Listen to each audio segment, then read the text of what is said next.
నమస్తే, welcome to Y news. నేను కళ్యాణి. వార్తల్లో ముందుగా హెడ్లైన్స్. రాజ్యాంగంపై ఆనాడే అంబేద్కర్ హెచ్చరించారన్న అశోక్ గజపతి. వైకాపా రాజ్యాంగ ఉల్లంఘనపై ఘాటు వ్యాఖ్యలు. కాకినాడ జిల్లాలో అంబేద్కర్ విగ్రహానికి అపచారం. శంకవరంలో ఉద్రిక్తత.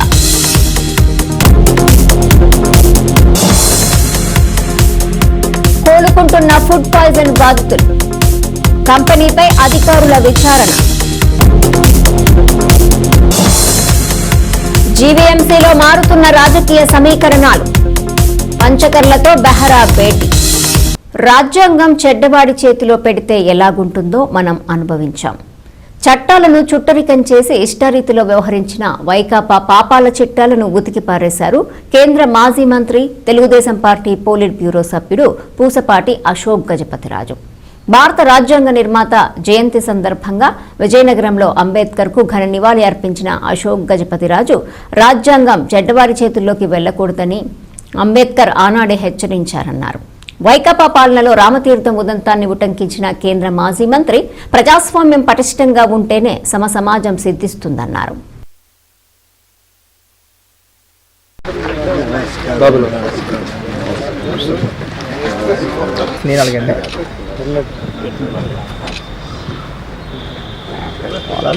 కాపరేట్ చేస్తే మేము చేయగలం. అంబేద్కర్, జోహార్ బిఆర్ అంబేద్కర్.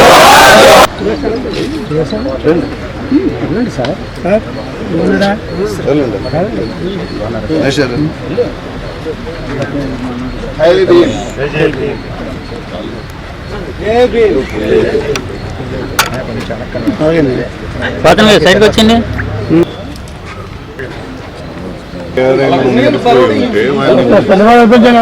అందరూ వచ్చిన వాళ్ళు అర్పించవలసిందిగా కూర్చున్నాం.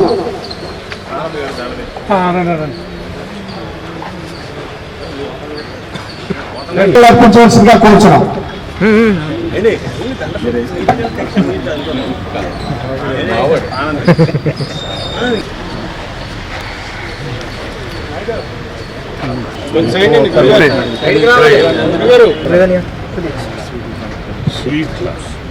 పెద్ద అలాగే కలిసి తప్పలాడి గారి చేతుల మీదుగా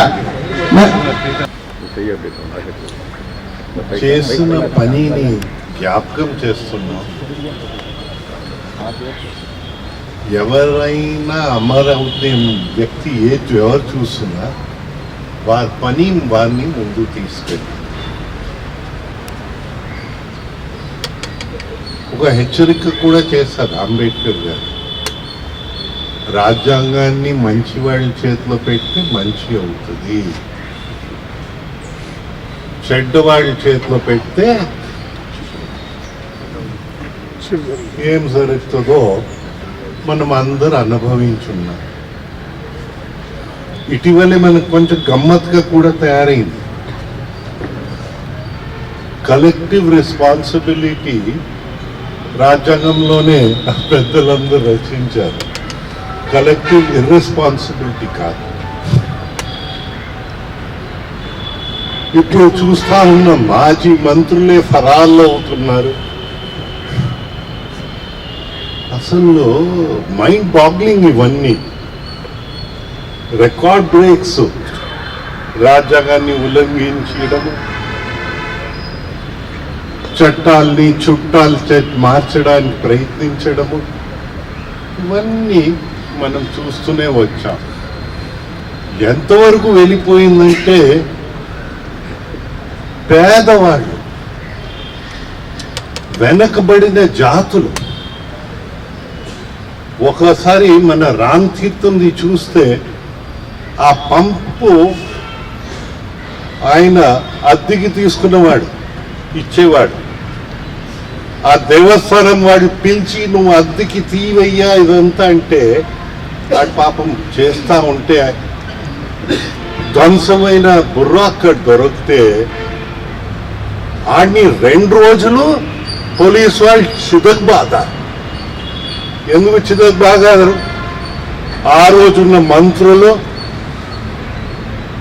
వారు చంద్రబాబు నాయుడు పేరు చెప్పు, అశోక్ గజపతిరాజు పేరు చెప్పు, బాబు నాయన నా వల్ల కాదు, ఇది మీరు అద్దెకి తీసుకున్నావు, మీ అద్దె కూడా నాకు ఇచ్చారు అని చిదక్ బాధితే 2 రోజుల తర్వాత ఇంకా 3వ రోజు కూడా చిదక్ బాధాలని పట్టుకుంటే అటు చచ్చిపోతాడు.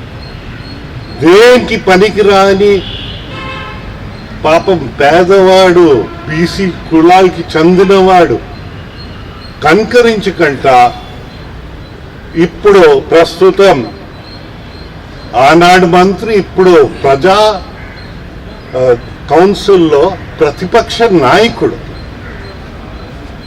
ఆయన ఒక స్టేట్మెంట్ ఇస్తాడు, ముఖ్యమంత్రి గారు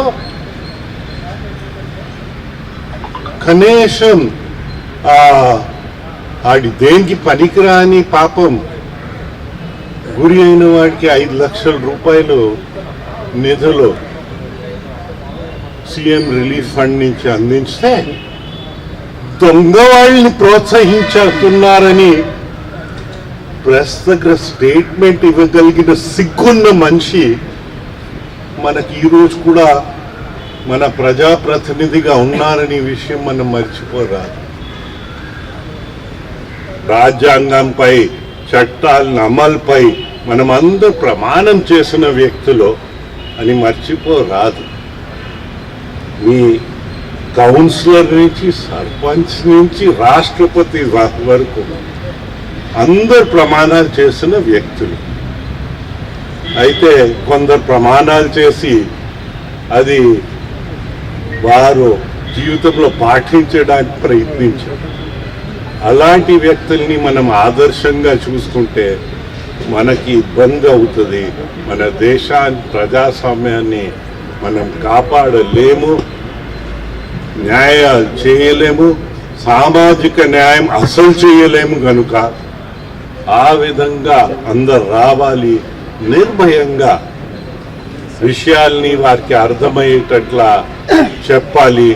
ఎవరికి ఊడిగం చెయ్యక్కర్లేదని విషయము నేను మీ ద్వారా అందరికీ మనవి చేస్తూ ధైర్యంగా ముందు వెళ్దాం, మన స్వతంత్రాన్ని కాపాడుదామని మీకు అందరికీ నేను మనవి చేస్తూ నాకు ప్రత్యేకంగా గౌరవం ప్రతి సంవత్సరం ఇచ్చినందుకు మీకు అందరికీ మా ధన్యవాదాలు. శబరిమల దేవస్థానం అయ్యప్ప స్వామి ప్రతిమతో కూడిన బంగారు లాకెట్ల అమ్మకాలకు శుభారంభం పలికింది. విషు పర్వదినం సందర్భంగా కేరళ దేవస్వం మంత్రి విఎన్ వాసవన్ ప్రారంభించారు. అయ్యప్ప లాకెట్లు 3 పరిమాణాల్లో అందుబాటులోకి తెచ్చారు. 2 గ్రాముల లాకెట్ ధర 19,600 రూపాయలుగా నిర్ధారించగా 4 గ్రాములకు 38,600, 8 గ్రాములకు 77,200 రూపాయలకు లభించనున్నాయి.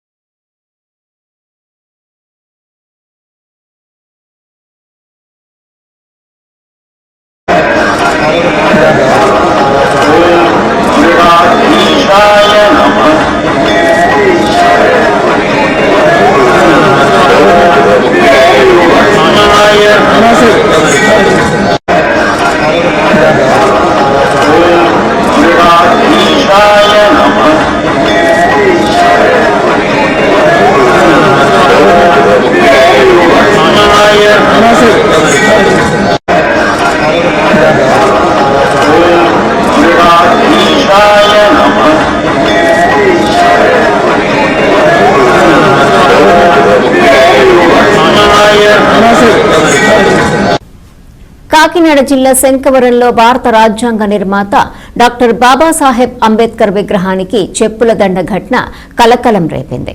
ఎవరో గుర్తు తెలియని అగంతకుడి దాష్టీక చర్యతో శంకవరంలో ఉద్రిక్తత చోటు చేసుకుంది. పరిస్థితి చేజారకుండా సమాచారం అందగానే పోలీసులు మెరుపు వేగాన వెళ్లి పరిస్థితులను సమీక్షించారు. కాకినాడ జిల్లాలో అపచారం జరిగింది. భారత రాజ్యాంగ నిర్మాత డాక్టర్ బాబాసాహెబ్ అంబేద్కర్ విగ్రహానికి చెప్పులు వేసి ఉండడం కలకలం రేపింది. ఘటన మండల కేంద్రం శంకవరంలో చోటు చేసుకుంది. యావత్ జాతంతా బాబాసాహెబ్ జయంతిని మహోత్సవంగా జరుపుకుంటే గుర్తు తెలియని అనామకుడు అంబేద్కర్ విగ్రహం మెడలో చెప్పులు వేలాడదీశాడు. ఇవాళ తెల్లారేసరికి ఈ సంఘటన వెలుగు చూడడంతో అంబేద్కర్ అభిమానుల్లో ఆగ్రహావేశాలు కట్టలు తెంచుకుంది. గ్రామంలో ఉద్రిక్తత చోటు చేసుకుంది.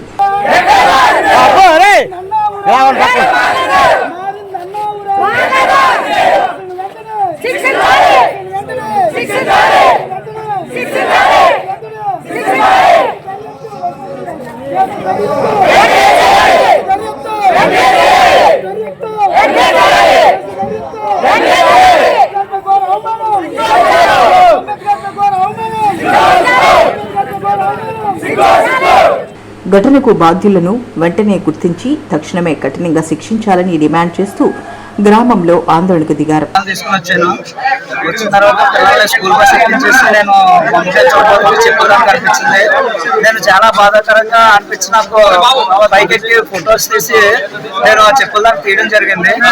అది నాకు తెలియదు కానీ నేను చూడలేక తీసేసి నేను ఇమీడియట్లీ మా కమిటీకి ఫోన్ చేసి కమిటీ గ్రూప్ లో పెట్టాను. ఇది నేను ఘటనా స్థలికి చేరుకున్న పోలీసులు పరిస్థితిని సమీక్షించారు, ప్రాథమిక ఆధారాలు సేకరించారు. చాలా అన్ఫార్చునేట్ జరగకూడని సంఘటన ఇది. ఆయనకి ఇలా జరగడం అనేది చాలా ఎంత బాధపడినా ఆయన ఆల్రెడీ మాకు కనబెట్టినా కానీ మన ఇది పోదు. చాలా ఆల్రెడీ మన సీసీ కెమెరా వెరిఫై చేస్తున్నాం, చూస్తున్నారు. ఆల్రెడీ రాత్రి 12 to 1:50 మధ్యలో జరిగి ఉండొచ్చు. మన వాళ్ళు 1:50కి ఇక్కడ ఆల్రెడీ కుర్రోళ్ళు బండి కూడా ఐడెంటిఫై చేశారు. అంటే 1:50కి 12 గంటలకి మా పోలీసులు వారు ఇక్కడ ఉండి మళ్ళీ ఇంకో విక్రమ్ దగ్గర మండపం వెళ్ళారు. ఈ మధ్యలో జరిగి ఉండొచ్చు, అది కూడా చూస్తున్నారు. మన డాగ్ స్క్వాడ్ వస్తుంది, క్రూజ్ టీమ్ హెడ్ క్వార్టర్ నుంచి వస్తున్నారు. ఇవన్నీ కూడా మనం త్వరితగతిన చేస్తున్నాం. మా డిఎస్పీ గారు అందరూ వచ్చేస్తున్నారు. ఈ ఎట్టి పరిస్థితిలో ఎంత త్వరగా అంత త్వరగా దాన్ని డిటెక్ట్ చేసి దోషులు పట్టుకునే బాధ్యతని ఎస్పీ గారు. కాకినాడ జిల్లా ఏలేశ్వరం మండలం Erravaram Avanti seeds food poison బాధితులకు సేఫ్ జోన్లోనే ఉన్నారు. గత శనివారం ఫ్యాక్టరీలో ఫుడ్ పాయిజన్ కు 35 మంది వరకు అస్వస్థతకు గురయ్యారు. అయితే కంపెనీ యాజమాన్యం గుమ్మనంగా వ్యవహరించింది. మూడో కంటికి తెలియకుండా అస్వస్థత బారిన పడ్డ కార్మికులను జగ్గంపేట ప్రైవేట్ ఆసుపత్రిలో వైద్య సేవలు అందిస్తున్నారు. వ్యవహారం ఆలస్యంగా వెలుగు చూసిన ఈ వ్యవహారంపై అధికార యంత్రాంగం దర్యాప్తు ప్రారంభించింది. లైసెన్స్ ఉన్నంత మాత్రం ఏదైనా ఎమర్జెన్సీలో మేము విజిట్ చేసే అవకాశం కూడా ఉంటుంది. ఈ విషయం తెలిసిన వెంటనే డిఎంఎన్హెచ్ఓ గారితో నేను కూడా రావడం జరిగింది. Myself B Srinivas, assistant food controller. DMNHO గారి ఆధ్వర్యంలోనే ఆ క్యాంటీన్ ఆయన కూడా ఇన్స్పెక్ట్ చేస్తాం. ఇక్కడ హిస్టరీ తీసుకోవడం జరిగింది. All are out of danger. చాలా మైనర్ ఫుడ్ పాయిజనింగ్ ఎఫెక్టెడ్. దాదాపు 25 to 30 హాస్పిటల్లో ట్రీట్మెంట్కి వచ్చారు. ఇప్పుడు 12 మంది ఉన్నారు. వాళ్ళని కూడా సాయంత్రం రేపు ఉదయం రిలీవ్ చేస్తూ ఉన్నారు. ఈ కాజ్ కనుక్కోవడం కోసం డిఎంఎన్హెచ్ఓ గారు, డాక్టర్స్, పెథాలజిస్ట్ వీళ్ళ ఆధ్వర్యంలో అక్కడికి వెళ్ళి క్యాంటీన్ని ఆ పరిసరాలను పరిశీలిస్తాం. దాని ప్రకారం చర్యలు తీసుకోవడం మనం సెంట్రల్ ఎఫ్ఎస్ఎస్ఐ కూడా ఇంటిమేట్ చేస్తాం. ఒకవేళ వాళ్ళ ఫాల్ట్ ఉంటే వాళ్ళ మీద చర్యలు తీసుకోమని రికమెండ్ కూడా చేస్తాం. స్టాఫ్కి కరోనా ఫుడ్ సైజ్ తీసుకుంటే కొంతమంది బయట నుంచి బిర్యానీ తెచ్చుకున్నారు, కొంతమంది బయట నుంచి బిర్యానీ తిన్నారు కొంతమంది లేడీస్. అలానే అక్కడ ఉండే ఫుడ్ కూడా కంటామినేట్ అయింది అని చెప్పేసి అనిపిస్తా ఉంది. ఎందుకంటే వాంతులు, కొంతమందికి విరోచనాలు, కడుపు నొప్పి రావడం, హాస్పిటల్లో జాయిన్ అవ్వడం. శనివారం పొద్దు నుంచి జాయిన్ అన్నారు. శనివారం, ఆదివారం వైద్యం చేయడం జరిగింది. ఇప్పుడు అందరూ కూడా క్షేమంగానే ఉన్నారు. ఎక్కువ మందిని డిశ్చార్జ్ చేయడం కూడా జరిగింది. ఇప్పుడు ప్రజెంట్ అయితే ఉన్న వాళ్ళందరూ కూడా ఇక్కడ హాస్పిటల్లో వైద్యం జరుగుతున్న వాళ్ళందరూ కూడా చూడడం జరిగింది. వాళ్ళందరూ క్వాలిటీ కంట్రోల్, వేరే వర్క్స్ చేసే వాళ్ళందరూ ఎంప్లాయీస్. సో వాళ్ళందరూ హెల్త్ ఎలా ఉంది ఏంటి అనేది చూడడం జరిగింది. దీని తర్వాత అక్కడ కూడా వెళ్తాము, కంపెనీకి కూడా వెళ్ళి అసలు ఎలా ఉంది మెస్ ఏంటి అనేది చూస్తాము. అలానే ఇక్కడ నుంచి స్టూల్ శాంపిల్స్, అలానే వాటర్ శాంపిల్స్ అన్నీ కూడా తీసి టెస్టింగ్ పంపిస్తాము. అయితే ఇదంతా ఎందుకు జరిగింది అనే దాని మీద కూడా కూలంకషంగా ఎంక్వైరీ చేసి. పెందుర్తి జనసేన పార్టీ కార్యాలయంలో ఎమ్మెల్యే పంచకర్ల రమేష్ బాబుని సీనియర్ వైసీపీ నాయకులు బెహరా భాస్కర్ రావు మర్యాదపూర్వకంగా కలిశారు. బెహరాకు సాదర స్వాగతం పలికిన పంచకర్ల శాల్వా కప్పి పార్టీలోకి ఆహ్వానించారు.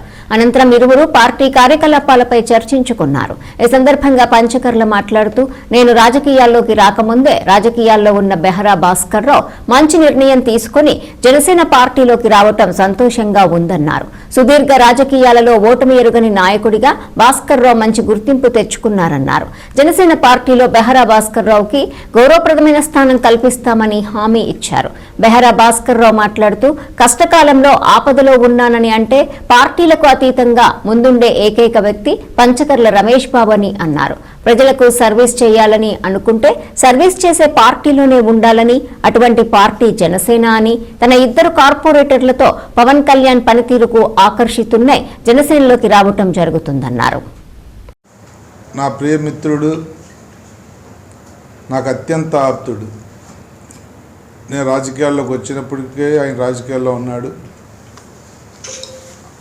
అనేక సందర్భాల్లో ఏ నిర్ణయాలు తీసుకున్నా, రాజకీయంగా ఏం చేసినా కూడా ఒకరినొకరు ఆలోచించుకునే వ్యక్తులు. నా మనసుకు దగ్గరగా ఉన్న వ్యక్తి, నా అలాగా ఆలోచించే వ్యక్తి. బెహరా భాస్కర్ రావు గారు ఒక మంచి నిర్ణయం తీసుకుని, ఏదైతే ఎన్డీఏ ప్రభుత్వం కేంద్రంలో నరేంద్ర మోడీ గారి దగ్గర నుంచి ఇక్కడ రాష్ట్రంలో ముఖ్యమంత్రి చంద్రబాబు నాయుడు గారు కానీ, ఉప ముఖ్యమంత్రి పవన్ కళ్యాణ్ గారు కానీ ఈ రాష్ట్ర శ్రేయస్సు కోసం పడుతున్న తపనకి మాతో కలిసి నడవటానికి జనసేనలోకి రావాలని ఒక నిర్ణయం తీసుకున్నాం. అయితే మేము చాలా రోజుల నుంచి మేము మనస్ఫూర్తిగా వారిని నేను కోరుకోవటం, అడగటం, కొంత టైం తీసుకోవటం జరిగింది. కానీ నేను ఎప్పుడైతే జనసేనలోకి వచ్చానో అప్పటి నుంచి కూడా భాస్కర్ రావు గారు వెంట పడ్డాను నేను. మరి నేను కానీ మా వంశీకృష్ణ శ్రీనివాస్ యాదవ్ కానీ మనస్ఫూర్తిగా భాస్కర్ రావుని కోరుకున్నాం. ఈ రోజుకి అది మేము సక్సెస్ అయ్యాం. భాస్కర్ రావు గారికి సాదర స్వాగతం పలుకుతూ ఉన్నాం. ఆయనకి స్థాయికి తగ్గట్టు పెద్దలతో కూడా మాట్లాడా, అధ్యక్షుల వారితో మాట్లాడా, ఆదండ్ల మనోహర్ గారితో మాట్లాడా. భాస్కర్ సేవల పార్టీ ఆయన స్థాయికి తగ్గట్టు గౌరవించుకుని ఆయన సేవలను వాడుకుంటామని చెప్పి తెలియజేస్తూ, తప్పకుండా ఈరోజు చాలా సంతోషంగా ఉంది. నాకు ఏ కష్టం వచ్చినా, ఏదైనా అవసరం ఉన్నా, ఏ బాధ ఉన్నా నేను ఒక ఫోన్ చేస్తే ఇమీడియట్గా భాస్కర్ నీకెందుకు నేను చూసుకుంటాను అని చెప్పేసి మాట్లాడే గొప్ప వ్యక్తి దగ్గర నేను ఈరోజు ఈ పక్కన కూర్చొని మాట్లాడుతున్నాను అని అంటే ఆయన తాలూకా మనస్తత్వం ఏంటనేది నాకు పూర్తిగా తెలుసు. ఒకానొక దశలో ఆయనకి నాకు పరిచయం లేనప్పుడే ఒక ఊరు నిలబెట్టే పరిస్థితి ఉందండి, లేకపోతే ఆ ఊరిలో వాళ్ళందరూ రోడ్డు మీద పడిపోతారని చెప్పి ఒక బంటా కాలనీ విషయంలో నేను ఆయనకి ఫోన్ చేస్తే నేనెవరో ఆయనకు తెలియదు. కానీ ఆయన సిలేను బాటిల్ పెట్టుకున్న హాస్పిటల్ నుంచి డైరెక్ట్గా వచ్చి ఆ ఊరిని కాపాడిన గొప్ప మనసున్న వ్యక్తి రమేష్ గారు. ఊరే కాదు, ఏ సమస్య ఉన్నా నేనున్నాను అని చెప్పి నాకు ఒక తమ్ముళ్ళ, ఒక అన్నలా, ఒక బ్రదర్లా ఎప్పుడు కూడా నా ఏ కష్టమైనా నేను ఆయనతో షేర్ చేసుకుంటాను. ఈరోజు గడిచిన ఒక 20 సంవత్సరాలుగా నేను రాజకీయాల్లో ఉన్నా, విభిన్నమైన విలక్షణమైన మనస్తత్వం ఉన్న రమేష్ గారు నాకు చాలాసార్లు ఫోన్ చేసి, భాస్కర్ పబ్లిక్ సర్వీస్ చేయాలి అని అంటే, సర్వీస్ చేయాలి అనే మనస్తత్వం ఉన్న పార్టీల్లో ఉంటేనే మనుగడ ఉంటుంది తప్పితే వేరే ఏ పార్టీల్లో ఉన్నా నువ్వు ఎవరికి ఏ సర్వీస్ చేయలేవు అని చెప్పేసి చెబుతూ, పవన్ కళ్యాణ్ గారి తాలూకా వ్యక్తిత్వాన్ని, పవన్ కళ్యాణ్ గారి పార్టీలో చేరితే ఉండే ఫ్యూచర్ని కూడా నాకు 10 సార్లు చెప్పేవారు ఆయన. ఇవన్నీ మా కార్యకర్తలతో కూడా అందరితో మాట్లాడుకొని, సరే ఇప్పుడున్న పరిస్థితుల్లో మనం భవిష్యత్తులో మనకి ఆనుకొని ఉన్న శాసనసభ్యుడు ఎవరైనా ఉన్నారంటే రమేష్ గారు. బొబ్బిలి కొత్త ఎరుకల వీధిలో ముత్యాలమ్మ గుడి ఎదురుగా రావి చెట్టు, వేప చెట్టు కలిసి ఉంటున్నాయి. దాని మొదలు ఓ మనిషి ఆకారంలో ఆడుకోవటానికి వెళ్లిన పిల్లలకు ఆ వింత ఆకారం కనబట్టడంతో అక్కడున్న వీధివాసులకి తెలియజేశారు. వాళ్ళొచ్చి చూడగా ఓ మనిషి ఆకారంగా కాళ్ళు, చేతులు, నేత్రాలు చాలా స్పష్టంగా కనిపించడంతో ఆ వీధివాసులు తల్లి వచ్చిందని అందరూ ఆనందం వ్యక్తం చేశారు. పంతులు గారిని కబురు పెట్టి అక్కడ పూజలు చేశారు. ఆ వింతఘటన చూడటానికి ప్రజలు తండోపతండాలుగా వస్తున్నారు. పంతులు గారు ఇది అర్ధనారీశ్వరుడు అని చెప్పటం జరిగింది. పంతులు గారు పూజలు చేసిన తర్వాత ఆ ప్రాంతం గుండా ఎర్రని వస్త్రం కట్టడం జరిగింది.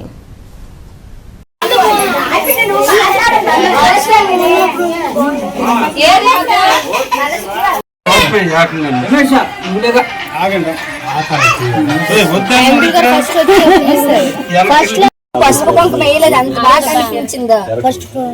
అప్పుడు తీసాము.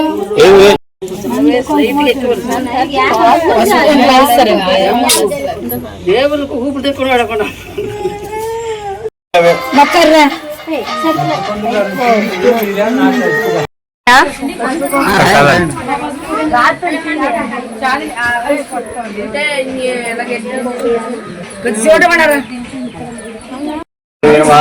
శాంతాయ నమ చంద్ర సూర్యాయ నమ దివ్యాయ నమ జయ భూమిష్టాయ నమ జాహ్నవే నమ జనపూజితాయ నమ శాస్త్రాయ నమ శాస్త్రమాయ నమ నిత్యాయ నమ శుభాయ నమ చంద్రమస్తకాయ నమ భారతాయ నమ బ్రహ్మరథాయ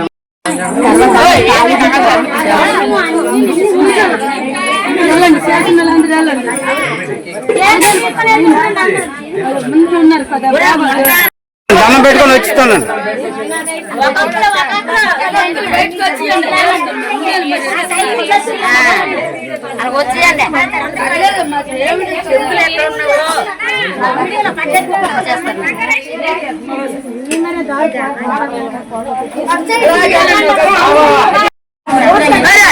చేసిన వచ్చియండి పరికెట్టండి కదా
నిన్న కొళ్ళకి చక్రాల్లా కనిపించాయి, ఇప్పుడైతే అసలు మొత్తం కూడా కనిపించట్లేదు. ఈ చెయ్యి ఎలాగొంది, ఈ చెయ్యి ఏమి ఎలాగొంది,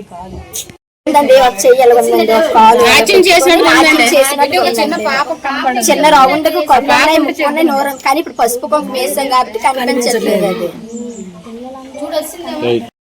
13వ వార్డు బొబ్బులు, మాది కొత్త ఎరుకులు వీధి. నా పేరు ఎలిషా. నిన్న ఉదయం పూజకని వచ్చాము. చెట్లో నుంచి తల్లి వచ్చింది, చిన్నపిల్లలు చూసారనమాట. అక్క గబగబా ఇక్కడ తల్లి వెలిచింది, రండి అంటే మేము చూసాము. సోమవారం చిన్న పాపకు కనిపించింది. అది పంతులు గారు వచ్చేసరికి అది అందనారేసి వెళ్ళండి ఇక్కడ పూజ జరిపించాలంటే ఈ రోజు జరిపించాము మంగళవారం. మాది 13వ వార్డు. నా పేరు గేదెల పైడమ్మ. ఇక్కడ మేము నిత్యం ఇప్పుడు మా 20-30 సంవత్సరాలు బట్టి ఈ తల్లిని కొలుసుకుంటున్నాం మా కులదైవంగా. ఈ మధ్య నిన్నే ఆ తల్లి మా కంటపడింది. అందువల్ల నేను డప్పులు అవన్నీ తీసుకొచ్చాను సంబరాలు చేద్దామని. పంతులు గారికి ఫోన్ చేసాం. అతను వచ్చి అర్ధనారీసుడు అని ఆ పంతులు గారు చెప్పారు. మీరు 3 సోమవారాలు 5 సోమవారాలు పూజ చేయండి అమ్మా, తర్వాత ఆ తండ్రి మీకు నిజ రూపం ఇస్తారని చెప్పారు. అందువల్ల ఈ రోజు అన్ని కార్యక్రమం మేము పెట్టుకున్నాం. అంతే. ఎంతో అట్టహాసంగా తునిలో జరిగిన యనమల 42 వసంతాల రాజకీయ ప్రస్థాన సభ డ్రోన్ విజువల్స్ ఇప్పుడు చూద్దాం.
వార్తలు ముగించే ముందు హెడ్లైన్స్ మరోసారి.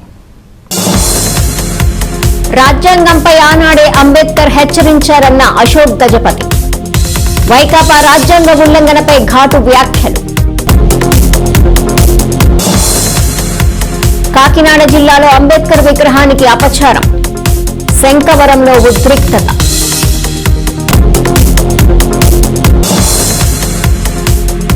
కోలుకుంటున్న ఫుడ్ పాయిజన్ బాధితులు. కంపెనీపై అధికారుల విచారణ. జీవీఎంసీలో మారుతున్న రాజకీయ సమీకరణాలు. పంచకర్లతో బెహరా భేటీ. ఈ వార్తలు ఇంతటితో సమాప్తం. తిరిగి ప్రసారమయ్యే వై న్యూస్లో మళ్ళీ కలుసుకుందాం. అంతవరకు సెలవు. నమస్కారం.